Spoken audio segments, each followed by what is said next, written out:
Par votre courage, vous avez montré que vous êtes ce qui est arrivé de mieux au Cameroun sur le plan politique durant ces 10 dernières années. Extrait du propos du président Maurice Kamto qui s'adressait à ses militants lors du meeting à Bafoussam. C'était samedi à l'occasion de l'installation des membres du nouveau bureau régional. Mesdames et messieurs, bonjour. Bienvenue à la rétrospective de l'information sur Canal 2 International. Nous sommes en direct de Douala et pour l'occasion, nous allons être entretenus pendant les 52 prochaines minutes par Luison Isomba, spécialiste en droit public, analyste politique et habitué des plateaux de télévision. Docteur Luison Isomba, bonjour. Bonjour, bonjour à tous vos nombreux... Bienvenue sur le plateau de la rétro, une fois de plus. C'est moi qui vous remercie. Je salue avec respect tous les nombreux téléspectateurs du Canal 2 International et surtout de la rétro. Merci infiniment. Eh bien, votre dernière actualité, c'est l'écriture d'un article scientifique sur les litiges nés de la désignation des chefs traditionnels en droit du contentieux administratif du Cameroun, un règlement inachevé, vous dites? Oui, effectivement, c'est un règlement d'inachevé parce que le fétichisme de la loi, c'est-à-dire les lois de 1979 et celles de 1980, sont venus interdire le juge administratif, ou du moins les juges, et précisément le juge administratif, de connaître du contentieux né de la désignation des chefs traditionnels. Or, dans un état de droit, cela est une hérésie de savoir qu'on ne puisse pas permettre aux potentiels chefs de pouvoir attaquer la décision prise par l'autorité administrative jusqu'au juge. Alors, limiter le contentieux devant l'administration, en fait, c'est limiter le champ compétentiel du juge administratif à connaître du dit contentieux. Parce que l'article 40 de notre Constitution est clair. La Chambre administrative connaît du contentieux, de l'ensemble du contentieux administratif. Or, quand les lois viennent limiter le potentiel chef qui a subi un acte lui faisant greffe, de ne pas aller devant le juge, dans un état de droit, c'est une hérésie. Et il y a un autre versant de la question et de la préoccupation, le caractère neutre du chef vis-à-vis de ces populations, du moment où il est désigné par les pouvoirs politiques, ça limite cette attitude, ce comportement qu'on attendrait d'un chef traditionnel. Bien entendu. Madame Laossé, on ne peut pas imaginer que le contentieux de l'élection présidentielle soit porté devant le juge, or le contentieux du chef traditionnel n'y soit pas.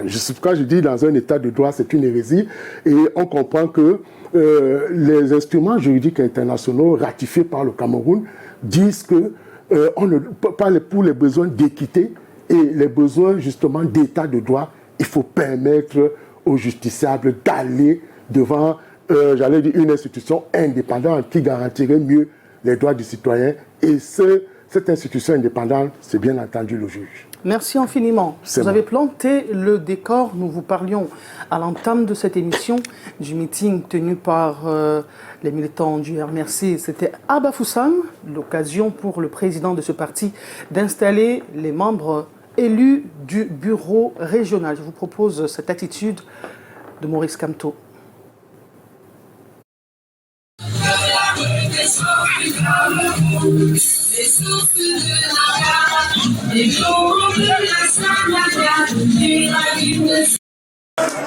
Par votre courage et votre sens du sacrifice pour la cause de l'intérêt général, vous avez montré que vous êtes ce qui est arrivé de meilleur au Cameroun sur le plan politique depuis des décennies.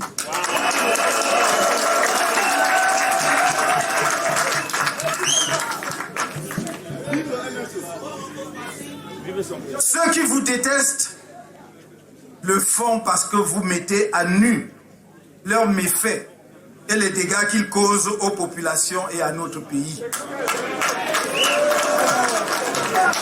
Ceux qui gardent silence admirent votre courage, mais sont tétanisés par la peur. Je puis vous assurer, mes chers amis, je supporterai toutes les insultes, comme je le fais depuis 10 ans que notre parti existe. Mais, je ne laisserai au grand jamais détruire le MRC sans rien faire. Et bien que ce soit à Bafoussam, à Douala, à Yaoundé, la colère des travailleurs du secteur de la santé n'est pas encore tombé. On les a vus manifester leur frustration.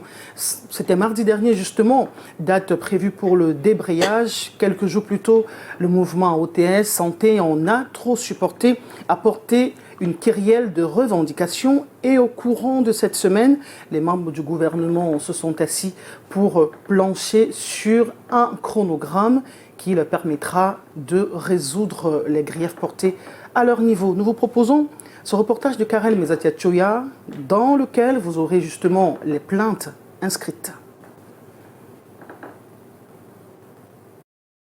Le communiqué qui porte les griffes du président du syndicat national des personnels médico-sanitaires du Cameroun et celle du président national du syndicat national des personnels des établissements, entreprises du secteur de la santé du Cameroun se veut clair. Réponse favorable au délai sollicité par le gouvernement samedi dernier lors de leur concertation avec le ministre du Travail et de la Sécurité sociale et son collègue de la santé publique. Sauf qu'au lieu des 6 mois demandés, 4 mois de trêve viennent d'être validés. Les syndicats Cap Santé, SIMPEMS et leurs bases respectives acceptent la proposition, mais trouvent le délai de 6 mois très long et proposent un délai de 4 mois jusqu'au 31 décembre 2022 pour l'effectivité des résultats. En outre, les syndicats demandent un traitement plus humain des personnels temporaires précaires des hôpitaux publics en attendant les résultats souhaités. Le document signale qu'il n'y aura pas grève pour le moment dans les hôpitaux publics du Cameroun, tel qu'annoncé il y a de cela plusieurs semaines, pour ce mardi 16 août. Sauf que ces images amateurs, à nous transférer par une source bien introduite dans le secteur, mettent en évidence des hommes et femmes en blouse blanche, en pleine manif à la délégation régionale de la santé publique de Douala. Apprend-on, le porte-parole du mouvement OTS Santé aussi, rame à contre-courant. Et pour faire entendre sa voix, il campe depuis ce matin devant le ministère de la Santé publique. Nous avons besoin des primes, des avancements qui ne sont pas payés. Nous avons besoin des allocations familiales qui ne sont pas payées, des rappels des salaires qui ne sont pas payés jusqu'aujourd'hui. On ne nous a pas dit, voilà, peut-être d'ici 6 mois, il y aura cela, ou bien d'ici quelques temps, on va vous payer. Voici, le ministre de la Santé lui-même avait parlé de 12 milliards, la dette du personnel de la santé. Mais on nous a donné combien? Même pas 5 francs. Mais on nous demande de suspendre la grève. Voilà les rentrées scolaires qui arrivent, 27 000 temporaires qui n'ont pas de salaire. Quels soins est-ce que les gens vont avoir là-bas? Il compte rester là jusqu'à ce que le chef de ce département ministériel intervienne. L'attente s'annonce longue. Approchés, des responsables nous ont confié hors caméra ne pas reconnaître le mouvement OTS Santé dont Biakolo Ikassi dit être le porte-parole.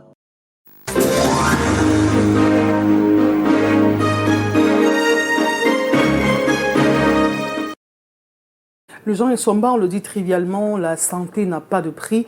Mais quelle sécurité un patient peut-il avoir entre les mains d'un infirmier ou d'un médecin courroucé, malade, frustré?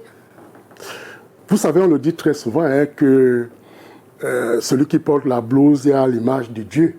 C'est-à-dire parce qu'on sait que Dieu est le créateur du ciel et de la terre, Dieu est guérisseur. Et vous vous rendez compte que lorsque vous allez à l'hôpital, le simple fait que vous soyez bien accueilli par un monsieur en blouse vous rassure déjà. C'est-à-dire que c'est déjà une marque d'assurance qui voudrait que vous vous sentiez pris en compte et à la suite de cela, on peut vous inculquer ou inoculer les médicaments idoines. Mais maintenant, le problème qui se pose, c'est que lorsque le personnel de santé se met dans une situation, dans une posture de grève, ça devient un peu très compliqué. Parce que vous savez, aujourd'hui, les questions de santé publique sont celles qui sont les plus en vigueur, celles qui sont aujourd'hui, qui battent de l'heure. C'est-à-dire que quand vous voyez, vous allez dans un hôpital public ou dans un hôpital privé, comme je le disais tout à l'heure, le simple accueil, la simple manière de vous mettre dans les soins, vous procure déjà un minimum de santé. Donc, ce sont des secteurs névralgiques qu'il ne faille pas abandonner ou minorer. Donc, je pense que le ministre de la Santé doit mettre tout ce qu'il a du nécessaire comme moyen pour que ces événements ne touchent surtout pas le domaine de la santé. Vous avez vu que le mouvement, on a trop souffert. On a trop supporté. On a trop supporté aussi. Les mouvements prennent déjà d'autres voies. Ça a touché le secteur de l'éducation, qui n'est d'ailleurs pas fini jusqu'à ce jour. Maintenant, on va vers le secteur de la santé. Donc, il faudrait que nos dirigeants anticipent sur ces mouvements-là pour que cela ne prenne pas suffisamment de l'ampleur. Alors, vous avez parlé de secteurs névralgiques, on parle également de domaines de souveraineté comme l'éducation, que ce soit au Cameroun, en France ou partout ailleurs. Très souvent, on voit le personnel médical, le personnel de l'éducation porter des revendications, justement. Mais comment comprendre que ces deux secteurs aussi capitaux soient à la traîne en matière de prise en charge des revendications, en matière d'amélioration des conditions de vie et de travail notamment? Oui, la chose ne s'explique pas. Vous voyez, si on peut faire une hiérarchie ou une hiérarchisation des corps dans un État, vous allez voir qu'il y a l'éducation, il y a l'agronomie, mais il y a la santé. C'est-à-dire que ce sont les trois éléments qu'on ne saurait justement dissocier. Parce que une fois que vous êtes bien éduqué, ça permet de sorte que vous pouvez nourrir des idées pour faire de l'agriculture. Et pour faire cette agriculture, il faut pouvoir être en santé. Vous voyez donc qu'il y a un lien de corrélativité entre tous ces trois grands secteurs dans la vie publique d'un État. C'est pourquoi j'indiquais tout à l'heure que ce sont des secteurs névralgiques et stratégiques qui, dans un État, méritent d'être pris au sérieux parce que s'il n'y a pas d'éducation, il n'y a pas de développement. S'il n'y a pas d'agriculture, il n'y a pas de développement. S'il n'y a pas de santé non plus, on ne peut pas, vous ne pouvez pas être malade et prétendre justement apporter une plus-value pour le rayonnement de votre État. Donc, les secteurs de la santé, de l'éducation doivent être pris au sérieux dans un État comme le Cameroun. Vous avez parlé de l'OTS éducation. Nous sommes à la lisière de la prochaine rentrée scolaire au Cameroun. On a OTS santé, on a OTS éducation, qui est en train de brandir à nouveau le fanion de la contestation, de la rupture. Et on a lu il y a quelques jours que la rentrée scolaire sera boycottée. Qu'est-ce qu'il faut redouter pour cette rentrée scolaire? Ça commence à bien faire, non? Oui, ce qu'il faut urgemment redouter, c'est que le personnel enseignant se mette encore dans une posture de grève. Et surtout que c'est la rentrée. Parce que vous savez, dit-on souvent que pour un long parcours, c'est le premier pas qui est indicatif. Alors, si déjà à la rentrée, rien n'est fait dans le sens justement de l'apaisement et dans le sens de la motivation du personnel enseignant, ça va devenir très très compliqué. Et vous savez aujourd'hui que vous avez vu, à partir de la fin d'année, ça a été très difficile pour nos élèves d'aller jusqu'au bout de leurs études. On peut quand même espérer qu'on a eu l'action de nos autorités au sommet avec ces résultats qui sont venus quand même apaiser. Mais je dis, la formation doit être une formation rigoureuse pour que nous ayons des élèves compétents, des élèves méritants. Parce qu'aujourd'hui, vous avez vu, les questions de mérite se posent avec acuité. Il n'y a pas 2 semaines, le ministre en charge de la Défense a expulsé près de 1000 personnes qui étaient détentrices de faux diplômes. Donc, il faudrait revenir sur les valeurs intrinsèques qui permettent à un État de se structurer. C'est la compétence, c'est le mérite, c'est le patriotisme, c'est la tolérance et surtout c'est le fair play. Alors, si OTS Éducation revient à la charge pour le mois de septembre, en l'occurrence la rentrée scolaire au Cameroun, ce mouvement estime qu'il a été berné, que leurs revendications n'ont pas été prises en compte et que les promesses n'ont pas été tenues par le gouvernement. Avez-vous le sentiment que les deux parties comprennent ce que c'est que l'enjeu de l'éducation au Cameroun? Écoutez, l'État a commencé par apporter des solutions, mais qui sont restées, qui n'ont pas été des solutions globales, totalement attendues par le personnel enseignant. On a eu des avancées, mais qui n'ont pas été définitives. Et c'est pourquoi le mouvement veut se remettre au goût du jour, parce que, estimant que toutes les revendications qui avaient été portées à l'endroit du gouvernement n'avaient pas toutes été résolues. Et qu'à cette rentrée, jusqu'à cette rentrée, on s'est rendu compte que rien n'a été finalement fait en termes justement d'apport ou de contribution de résolution de cette crise de manière totale. Donc moi, ce que je dis, c'est que le gouvernement, comme je l'indiquais tout à l'heure, doit faire très attention parce que l'éducation dans un pays est le nerf névralgique, c'est-à-dire que ce qui ne peut justement pas dans un cadre comme le nôtre permettre à l'évolution, à le rayonnement d'un État. Vous voyez aujourd'hui, quand on vous dit que voilà, vous êtes professeur d'université, vous voyez, on attend un rayonnement scientifique pour permettre à l'État d'évoluer et de s'émanciper. Mais si ces questions-là sont relevées au dernier point ou prises de manière incongrue, cela peut, à mon sens, créer un recul dans le sens justement d'apporter ce développement à l'État. Donc il y a quelque chose à faire avant la rentrée scolaire, tout comme on a vu les membres du gouvernement se réunir au ministère du Travail et de la Sécurité sociale, se concerter avec les présidents des syndicats, des formations justement de la santé au Cameroun pour trouver une solution. C'est quand même une preuve de ce que ça bouge du côté du gouvernement. Oui, bien entendu, ça bouge. Et moi, je vais vous dire, le secteur que je connais le plus, l'enseignement supérieur, je dois vous avouer que j'allais dire, l'entrée-gens du ministre d'État, ministre de l'Enseignement supérieur, il y a quelques mois, nous avons reçu notre prime avant-date, c'est-à-dire le ministre des Finances a réussi, pour une fois, à nous transférer notre prime pour la modernisation et la recherche avant le temps prévu. Et cela a permis d'apaiser.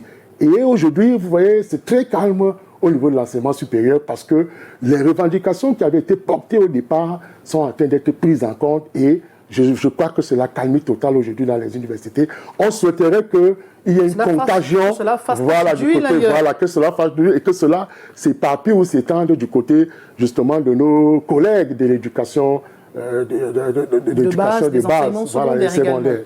Merci beaucoup, Louison et Samba. Nous allons poursuivre en vous proposant une série de reportages qui reviennent sur les faits de société, les faits de proximité. On parle des trafics d'ossements humains qui continuent à mieux se porter au Cameroun en dépit des lourdes peines d'emprisonnement infligées aux auteurs. On parle également de la situation d'inondation qui est en train de gagner du terrain. C'est la saison des pluies, mais aussi il y a l'insalubrité qui prend du galon. Reportage, nous vous revenons derrière pour les commentaires. Petit repli dans l'air extérieur pour ces 4 jeunes hommes au cachot depuis quelques jours. Interpellés dans la nuit de vendredi à samedi dernier, ils se sont passés en colis curieux contenant des ossements humains à la recherche d'un acheteur. Le chef de gang dit s'être fait piéger par une voisine du quartier. Elle m'a demandé si elle connaissait comment les jeunes font aujourd'hui pour pouvoir vivre bien et aller même à l'école puisqu'elle était étudiante. Je peux comprendre qu'entre-temps, elle avait un frère qui avait les ossements humains. Elle me dit que si je vends, si je parviens à trouver un preneur, sûrement son frère va me donner un pourcentage. J'étais obligé de trouver quelqu'un, de trouver un preneur. Pourtant, moi-même, je ne connaissais pas à qui vendre. Les renseignements prévisionnels ont alerté les éléments du groupement territorial de la gendarmerie du Mfundi. Une véritable chasse à l'homme va permettre de les cueillir un à un. Le lien est vite établi entre eux et les profanateurs de tombes. Qui est une infraction à laquelle s'adonnent régulièrement les populations, notamment les jeunes, qui sont en quête de l'argent facile. Nous avons préconisé des patrouilles régulières au niveau des différents cimetières, que ce soit les cimetières musulmans ou alors les cimetières chrétiens. Et aussi, nous comptons beaucoup sur la collaboration de la population qui pourrait nous informer en cas de découverte des personnes qui s'adonnent à cette activité-là. Les enquêtes se poursuivent par le Bureau spécial des recherches des enquêtes criminelles afin de démanteler tout le réseau de ces trafiquants d'ossements humains. Bonambomé, un marécage de l'arrondissement de Douala 4. Fuyant le bruit des armes, les déplacés de la crise anglophone ont trouvé ici dans les eaux une terre d'asile. Quand mon mari se débrouille, il marchait et il se renseignait là où il peut avoir un terrain. Et on est venu lui montrer ici chez un revendeur. Quand la guerre a commencé, on s'est retrouvés ici.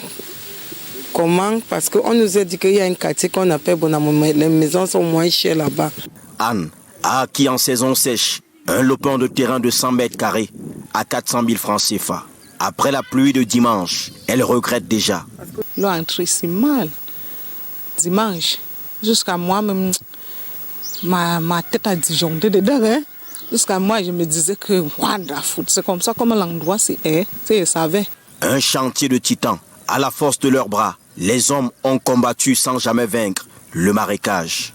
Ils ont tout de même réussi à hisser des maisons sur l'eau. quand la marée vient, ça dépose des débris, des trucs et tout ça. On ramasse, et on entasse et on a commencé à abattre des arbres qu'on a mis au fin fond, des pailles et tout ça. Et on a mis la boue au-dessus. Une mine géante entoure ces habitations en planches. Des trous creusés pour rembler le sol. 2 enfants ont été retirés d'un puits il y a moins d'1 mois. Où il se dirigeait maintenant vers le trou que la scène se passait à l'intérieur. Et directement, il envoie la main, il ressent quelque chose qui était mou souple. Pourtant, c'était la tête de la première. Il voulait ressortir. Il a encore pris le courage de l'homme et quand il retouche encore l'eau, le même trou à l'intérieur, il ressent la deuxième. Le destin sous le diktat du whisky en sachet. La Swan, comme l'ensemble des jeunes à Bonambomé, est un creuseur de trous. Les jeunes font le remblage. On rame les maisons. Donc comme vous voyez aux alentours, un peu comme ceci, c'est ce que nous on fait. Ici, tout s'obtient au bout de l'effort. L'eau à Bonambomé est souillée. Il faut braver 3 km pour atteindre ce puits. Cette eau est souillée, vous ne pouvez pas la toucher, encore moins l'utiliser, ne serait-ce que pour lessiver les vêtements. Lorsque vous l'utilisez pour la lessive, des infections apparaissent sur votre corps. J'en ai quelques-unes qui ont atteint mes orteils.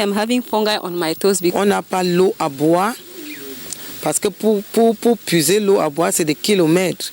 Sur des buttes, seuls les équilibristes atteignent le seuil de ces portes. Les câbles électriques sont perchés partout, comme des lianes. On achète nos cordes, on tire. C'est comme ça qu'on doit avoir la lumière. À Bonambomé, les hommes sont plus proches de la mort que de la vie. La mangrove a été détruite. Les inondations à venir risquent de créer l'hécatombe. C'est une sorte de mise en garde que fait le préfet du département du Fundi. Dès ce soir, les tenanciers des débits de boissons, boîtes de nuit et autres espaces de divertissement non conformes à la réglementation en vigueur, exposés aux sanctions pouvant aller jusqu'à la fermeture de leurs établissements. Zéro tolérance administrative, place à la répression.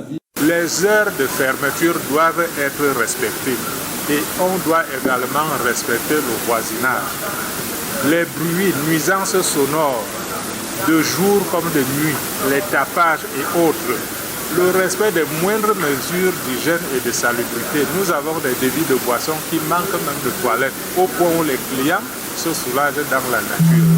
Nous avons donc demandé à tous les tenanciers, 1, d'avoir déjà des toilettes, 2, de respecter les heures de fermeture, de se mettre en règle. Comme Emmanuel Mariel Djikdent, le maire de la ville, le procureur de la République, des responsables des forces de maintien de l'ordre et de sécurité présents à la concertation penchent pour le respect de la loi. Mais ces syndicalistes voient cette main plutôt ferme des autorités d'un mauvais œil, surtout avec le refus séance tenante d'un délai supplémentaire pour sensibiliser leurs camarades. C'est vrai, ils disent bien qu'il faut respecter la loi, mais avant de respecter la loi, l'État a l'obligation régalienne, n'est-ce pas, de sensibiliser ces masses, sensibiliser ces citoyens, ces populations, n'est-ce pas, sur le respect peut-être strict de la loi. Et puis quand on parle de respect peut-être de la loi, il n'y a pas que le citoyen pour respecter la loi. L'État d'abord doit respecter aussi peut-être la loi, sans quoi peut-être l'État n'existe pas. Déception donc, côté syndicat, des tenanciers des débits de boissons. Les autorités, quant à elles, restent sur leur position. Comme tous les mois d'août, parents et commerçants s'investissent dans la préparation de la rentrée scolaire. Ce 16 août 2022, l'atmosphère du marché fait craindre les détaillants du lieu dit Aquadouche à Douala. Ils n'arrivent pas à écouler leurs produits comme à l'accoutumée. Comme vous le constatez, présentement, le marché est tellement vide. On se demande si les parents ont des problèmes financiers ou qu'est-ce qui se passe. On attend aussi voir s'il y aurait changement d'ici la fin de cette semaine. Comme les cahiers que vous voyez ici, on a augmenté chacun sur le carton environ 4 000 francs. Ce qui fait en sorte que les conséquences se jouent sur les prix également chez nous. Donc on hausse également les prix et certains parents se trouvent insatisfaits. Pour le moment, les parents ne sont pas encore prêts. Parce qu'ici, à quoi on attend toujours un moment pour acheter des chaussures. Des cahiers, des sacs, des chaussures et même des parapluies laissent à désirer. Mais seulement, faute d'argent, certains parents hésitent encore à s'approcher. Tout est cher, c'est vraiment compliqué. Vraiment, on a quand même besoin, plus le temps passe, plus les choses deviennent seulement difficiles. Tout est vraiment compliqué. Les trucs au marché, il y en a. En même temps, c'est l'argent pour acheter qu'il n'y en a pas. De temps en temps, je marche, je tombe sur quelque chose de bon prix. Au fur et à mesure, on fait avec le peu qu'on a. Pour les plus téméraires, les prix sont abordables comparés à l'année dernière. L'année passée, le prix était très très cher. Mais pour cette année-ci, j'ai constaté qu'il y a beaucoup d'améliorations parce que je viens d'acheter un sac que j'ai acheté l'année passée à 15 000. Maintenant, c'est revenu à 8 000 francs. La rentrée scolaire étant prévue pour le 5 septembre prochain, plusieurs parents rencontrés disent tout faire pour acheter le minimum avant le début des classes.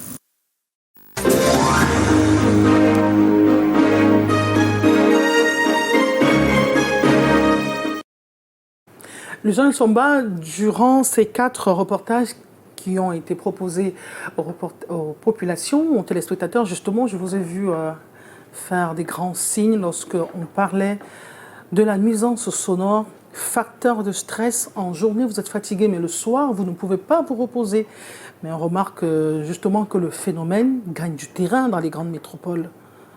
Oui, bien évidemment. Et vous savez, beaucoup de gens ignorent que c'est une infraction pénale, la nuisance sonore. C'est une pollution aussi. C'est une pollution de l'espace. Et ça fait de sorte que beaucoup, vous avez souvent vu le voisinage, vous avez un voisin qui met de la musique à tout temps, à n'importe quelle heure.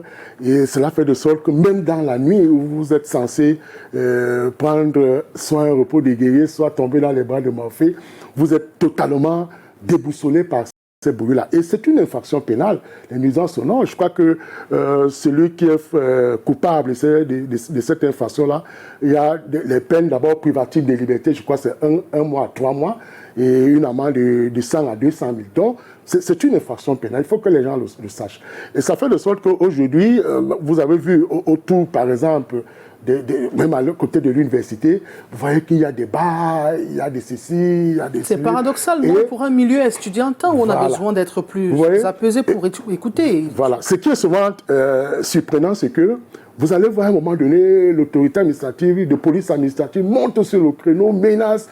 Les gars respectent pendant 1 ou 2 ou 3 mois. Après ça, ils reviennent de la plus belle des manières. Donc moi, je pense que, comme l'a dit le préfet, il faudrait tomber dans la tolérance zéro.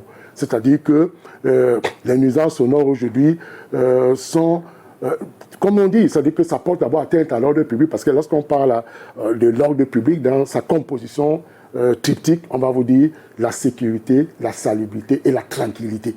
Bon, si on va aller dans les conceptions modernes, on va vous dire la moralité publique, le respect de la dignité humaine, le respect de l'esthétique. Voilà.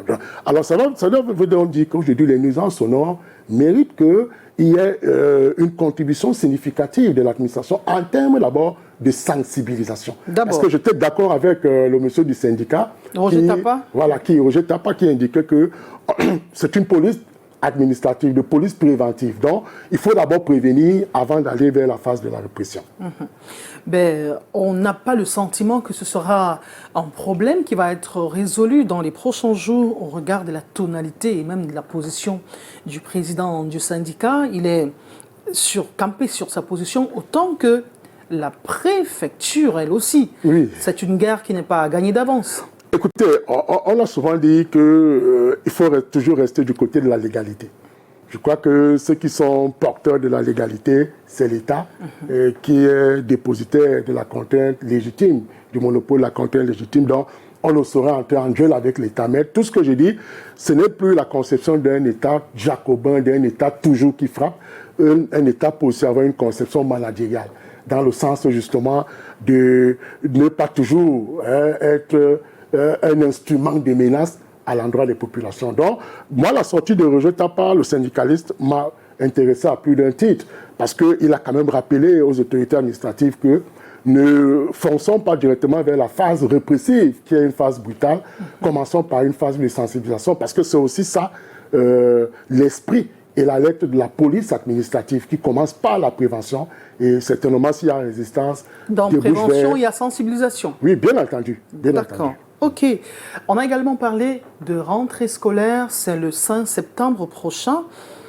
il y a quelques jours, le ministre de l'Éducation de base et son homologue de l'enseignement secondaire, des enseignements secondaires, ont procédé à la fermeture de près de 500 établissements scolaires relevant du privé au Cameroun.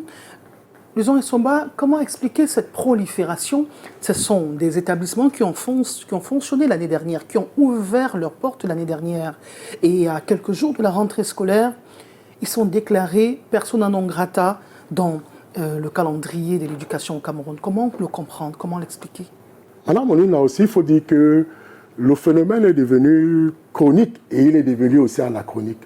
Parce que, écoutez, pour qu'un établissement fonctionne, il faut comme je le disais tout à l'heure, il faut se soumettre au respect de la loi, c'est-à-dire la légalité, qui vous donne une autorisation d'ouvrir un établissement. Si vous n'avez pas cette autorisation, ne vous lancez pas, parce que nous sommes dans le secteur de l'éducation. C'est un secteur, on le disait tout à l'heure, névralgique, sensible. On ne peut pas laisser l'éducation dans les mains des personnes inexpertes. Et ça ne peut pas s'expliquer. Donc moi, je pense que, encore à ce niveau-là, l'État ne doit pas être dans une logique de tolérance zéro. Il faut traquer tout cela qui ouvre des établissements clandestins. Le tout, c'est de se soumettre à la loi. Vous savez, on a souvent annoncé un établissement du côté de Mbopi où on nomme même des proviseurs, mais un lycée qui n'existe pas. Donc vous voyez, tout cela, ça traduit un laisser-aller et une méprise dans le sens justement de la prise en compte de l'éducation dans un État. Je le disais tout à l'heure. C'est un domaine assez sensible.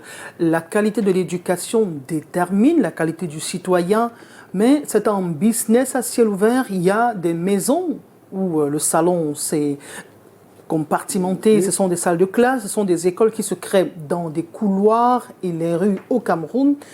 Y a-t-il un vide qui explique cette prolifération? Cela peut s'expliquer sur le sens démographique.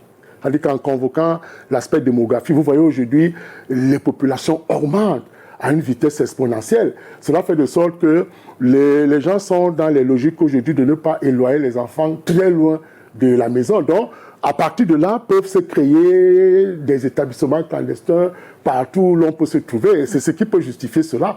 Et aussi, il y a que la corruption aussi a pris corps dans ce secteur-là où il vous suffit d'aller monnayer. Vous avez très bien dit tout à l'heure, un établissement qui a ouvert l'année dernière et qui ferme cette année du fait d'une décision administrative. Je dis, c'est encore un laisser-aller. Il faudrait que l'État, qui a tous les moyens possibles et nécessaires pour pouvoir vérifier tous ces secteurs-là, mette ces moyens en branle pour qu'on évite cela. Et je dis aux gens, il faut toujours rester du côté de la légalité. C'est Isna qui disait, mon Dieu, c'est la loi, je n'en ai pas d'autre. L'autre solution pourrait-elle être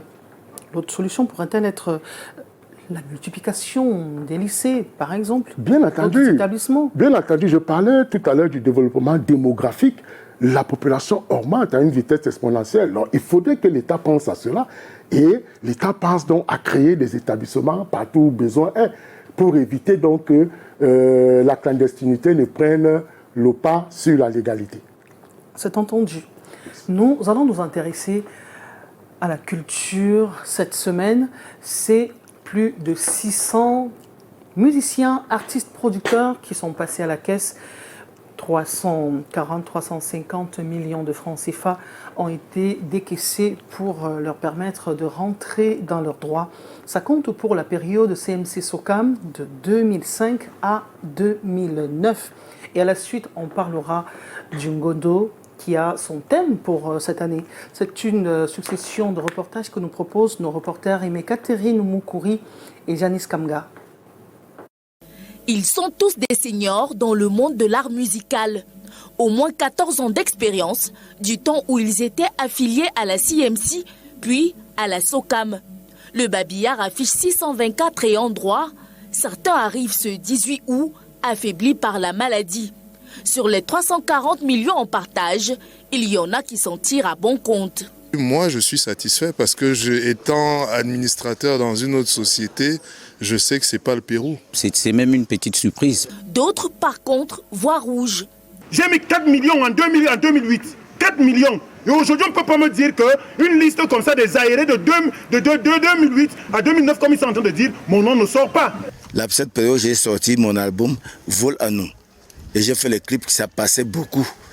À ma grande surprise, me voici, on me donne 78 909 francs. Où est l'argent, c'est ça? Selon le comité d'appurement, les montants oscillent entre 5 millions pour le grand bénéficiaire et moins de 5 000 francs CFA pour le plus petit. Des sommes réparties selon des critères bien précis. On paye selon un travail qui a été fait, qui a été élaboré dans une période bien donnée. On n'est pas là pour des œuvres sociales. J'ai quand même vu sur mon feuillet le signalement des métadatas. Il faut comprendre quand même qu'à une certaine période, on a arrêté avec les fiches de régie et autres. Tout se passe maintenant sur Internet et si on n'arrive pas à percevoir, aller sur Internet pour voir qui doit quoi, on ne peut pas arriver. Pour les artistes décédés, un dispositif est en place afin de permettre aux ayants droit de rentrer en possession de leurs dû. Une notification de chaque famille que c'est elle qui a le droit de récupérer parce que dans ce genre de cas, nous voyons tout le monde venir dans la famille essayer de percevoir. Pour les mécontents, un comité de requête est ouvert au pôle de Douala et Yaoundé. Ces paiements rentrent dans le cadre de la première phase d'appurement. La deuxième est annoncée au mois de décembre prochain. Elle devrait couvrir la période allant jusqu'en 2017, en espérant que cette vague ne laisse pas aux artistes un autre goût amer. Demain, je n'ai pas mon argent. Je sors demain avec la main. Kodamboa, l'amour du terroir, voici le thème du Ngondo, édition 2022. 3 mois avant la tenue de la grande messe des eaux, le comité d'organisation a voulu expliquer aux hommes de médias cette exhortation des ancêtres. Il s'agit d'un appel à l'amour pour son pays, loin du tribalisme et autres fléaux. Kodamboa, mais on l'a expliqué suffisamment, c'est l'amour de la patrie, les ancêtres invite tout le monde, tous les Camerounais, à véritablement aimer leur pays. Aimer son pays, c'est quoi? Aimer son pays, c'est d'abord aimer son prochain, son compatriote. C'est aimer le bien public. Le thème de cette année 2022 est une continuité de ceux abordés en 2020 et 2021, soit exhortation à la jeunesse et transmission, qui découle sur l'amour du pays, qui est une affaire de tous. Après 2 éditions limitées par la pandémie à Covid-19, le Ngondo 2022 se veut une grande célébration. C'est un travail qui va être fait simplement comme nous avons l'habitude de le faire, c'est-à-dire en montrant l'importance de notre mère patrie. Nous avons des exemples autour de nous de ce qui se passe et c'est en nous appuyant sur ces exemples-là que nous allons aider les populations à comprendre qu'il est important pour que nous puissions vivre dans un état non seulement en paix, mais en plus qui va se développer, que nous ayons cet amour de la patrie. Cette édition de cette grande fête du peuple Sawa s'inscrit dans un message d'unité, de dévotion pour ce pays, au travers d'exemples comme celui de Rudolf Douala Mangabel ou encore Adolphe Ngosodine.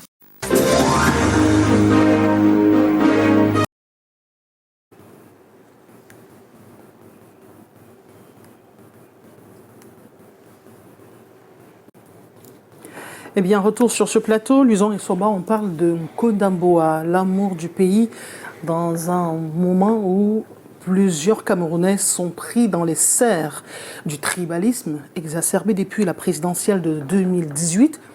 Et là, on parle du Ngondo, la grande messe culturelle Sawa. Comment les institutions traditionnelles peuvent-elles venir à bout de ce tribalisme ?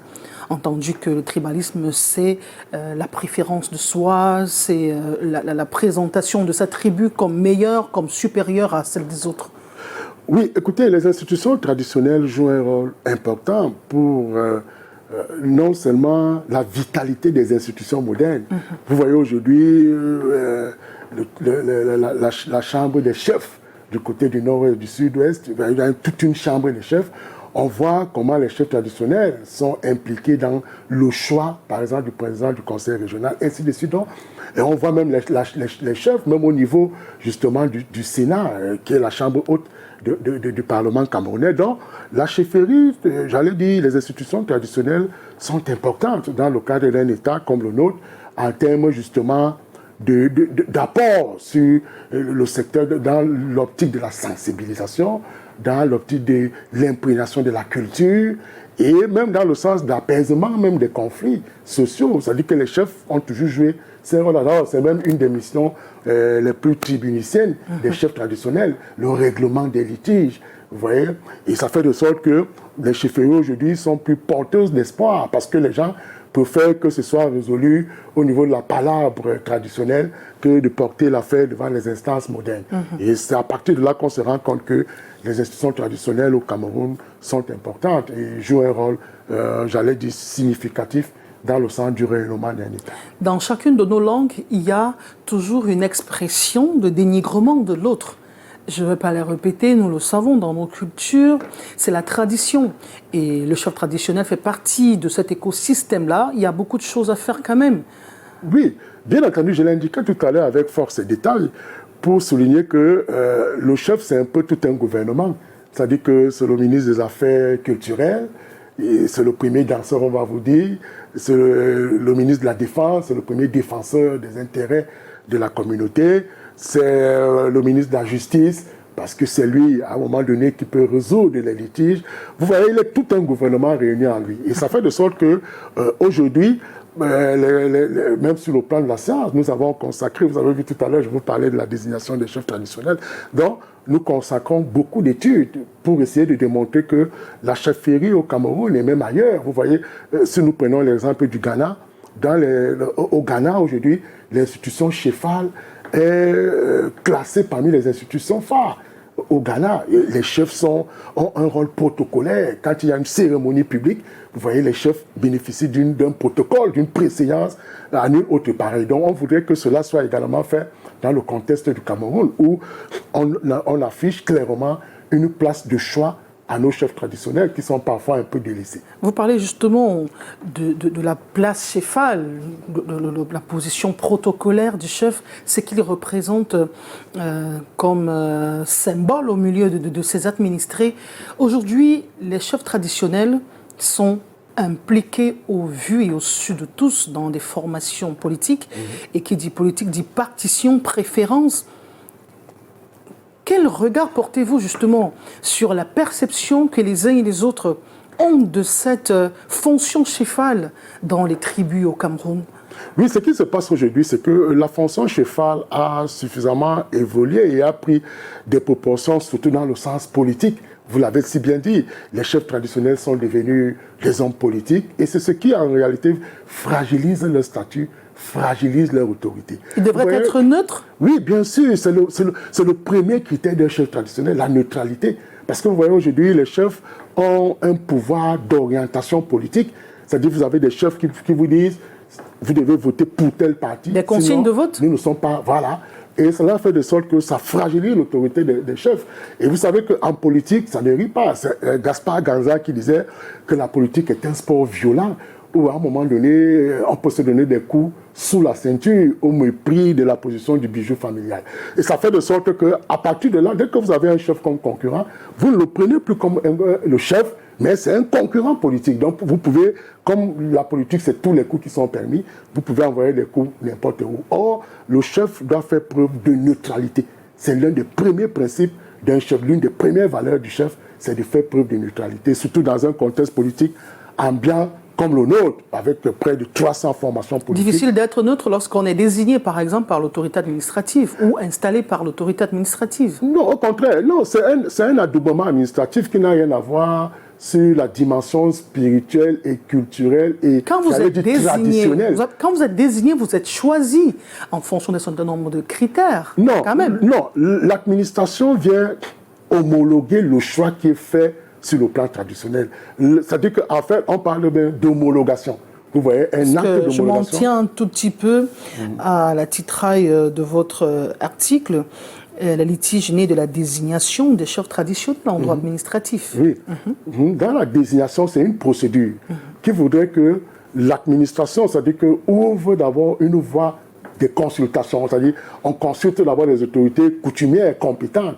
Et après cette consultation, les 9 notables, selon les cas, ou 7 selon les cas, désignent donc qui est le véritable chef. Et après cette désignation, on retourne vers l'option administrative. Maintenant, si c'est un chef de 3e degré, son acte d'homologation est pris par le préfet. Si c'est un chef de deuxième degré, c'est pris par le ministre de l'administration territoriale. Et si c'est un chef de premier degré, c'est pris par le premier ministre, chef du gouvernement. Vous voyez, voilà la hiérarchisation au niveau de l'intervention administrative dans le processus de l'homologation et de la désignation des chefs traditionnels. C'est entendu, Luison Essomba. Nous allons évoluer en sport et parler du bilan de la délégation camerounaise qui vient de prendre part aux Jeux islamiques avec David Sandjo. 12 métaux précieux glanés par les athlètes camerounais aux Jeux de la solidarité islamique en Turquie. Les Lions indomptables réalisent ainsi leur meilleure performance à cette 5e édition de la compétition. Des montées sur le podium à Konya après des exploits dans diverses disciplines, notamment en tennis de table où la Lionne Sarah Nana Anfou s'est hissée au 3e rang. Même performance pour sa compatriote Linda Angounou. La sprinteuse réalise un chrono de 57 secondes lors de la finale du 400 mètres haies.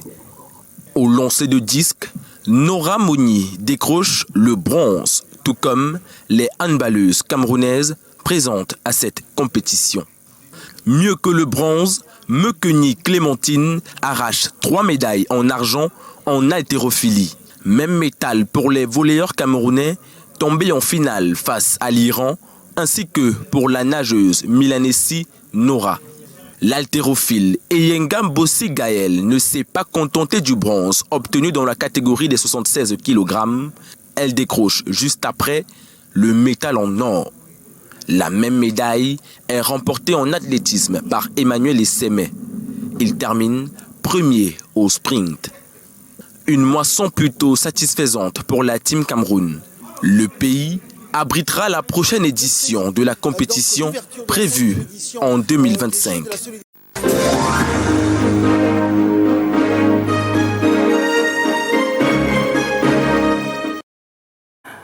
En sport, nous allons prendre pied sur ces performances de la délégation camerounaise en Turquie pour nous intéresser au nouvel équipementier camerounais. Luison Essomba, Samuel Eto'o, président de la Fédération camerounaise de football, vient de prendre d'importantes mesures pour mieux financer le championnat et assurer le salaire des joueurs. Alors, connaissant le milieu et les mentalités des présidents des clubs, en matière de traitement de leurs joueurs, quelle chance accorder aux différentes mesures que prend Samuel Eto'o Fils? Je crois que Monine a aussi, Samuel Eto'o Fils offre l'occasion aux Camerounais de comprendre qu'il y a de l'argent dans le sport. Et vous savez, ce monsieur, je voudrais dire qu'il fait de la sorcellerie, mais de la sorcellerie positive. Parce qu'en 8 mois, à la tête de la FECAFOOT, ce qu'il a déjà fait est extraordinaire. Vous avez vu, la subvention des équipes est passée du 1 au double. Vous voyez aujourd'hui que les primes des joueurs dans le championnat local, les primes sont payées. Il annonce déjà que lors de la Coupe du Monde au Qatar, les présidents des clubs iront avec leurs épouses accompagner les Lions indomptables. Et plusieurs mesures qui sont prises justement dans le sens d'améliorer la gouvernance au niveau de la FECAFOOT. Je crois que Samuel Eto'o Fils, aujourd'hui, d'abord en tant que joueur, quelqu'un qui a joué au haut niveau et aujourd'hui qui maîtrise le monde des affaires, surtout en matière sportive, aujourd'hui se décline comme le Camerounais que s'il n'avait pas existé, il fallait songer à le créer.